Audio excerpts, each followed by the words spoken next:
Well, let's bring in legal analyst Elton Hart from the University of Johannesburg's Law Clinic to weigh in on the developments in the Thabo Bester escape case, focusing particularly on G4S. Elton, good afternoon. Thanks for your time here on the SABC.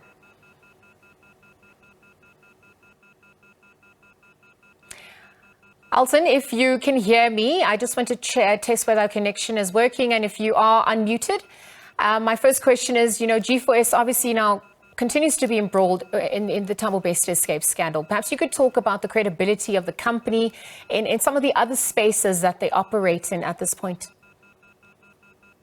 Well, obviously, G4S is a global company. It's a multinational. It's running operations in England, Australia, and South Africa and some other countries. So it's a big company. And obviously, it's been embroiled in this Thabo Bester saga. And one is to look at was this the first escape? One has to look at other countries as well. And obviously, at this point in time, they're still running facilities and also correctional facilities, especially in Australia. And I haven't heard something scandalous coming out of Australia at this point in time. And when we look at now, and I listened to the clip where the minister spoke about the cancellation of the contract and also the capacity to actually take over. And it's not as simple as people at home would think that the government can just step out of this contract, because in these contracts, they should have escape clauses that deals with situations. And one of the situations is maybe they say, if you have more than 5% of the prison population in 1 year escaping from the facility, that would give grounds for a cancellation. But if you have one in an entire year, I think that provisions has been made for in the contract, and one needs to carefully look at what is in that contract. So it's not just for government to step out, because if they step out of a contract, they cancel it unilaterally, it might bring financial repercussions to government that they have now cancelled the contract and they have to pay them for the remainder of the contract balance and those type of things, and how they actually calculate it. So it's a risk assessment that they need to check and see also, can we as government step in, as they rightfully said in terms of 112, they took over the facility, but do they have the capacity given what is already happening in other prisons? It's not like this escape is the only escape that happened in the country. Some prisoners escape from where our correctional services is actually handling the prison, which is not even maximum prison. So one needs to carefully tread when you want to say, okay, we cancel the contract and we say we want to now take over, because this is a maximum facility. Do they have the capabilities, the training for staff to actually take this facility and actually handle it?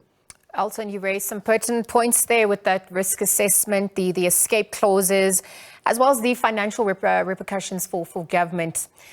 Perhaps with this contract under review, would you say that G4S can be held liable for the escape, especially now that the department is going to be ending the relationship?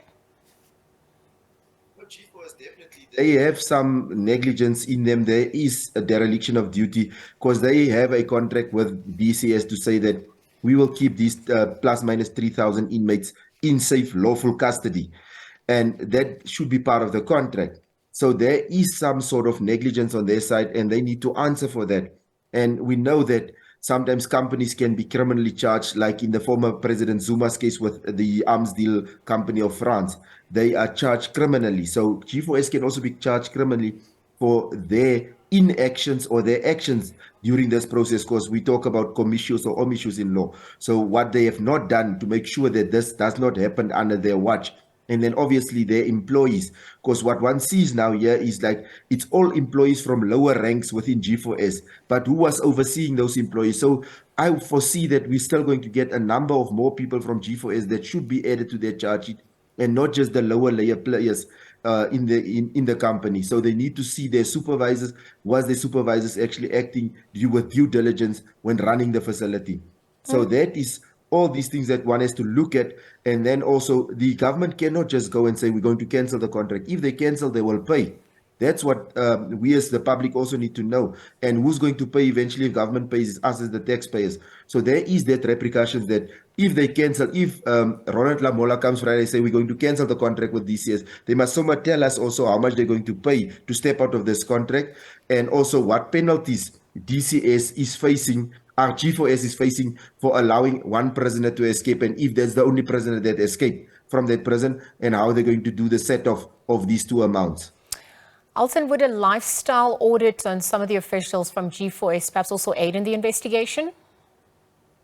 No, definitely it will aid. And the thing is, like with DCS, they want to sort of seem to blame G4S for everything. But I know DCS, the Department of Correctional Services, they had a controller that was in control of that prison at all time.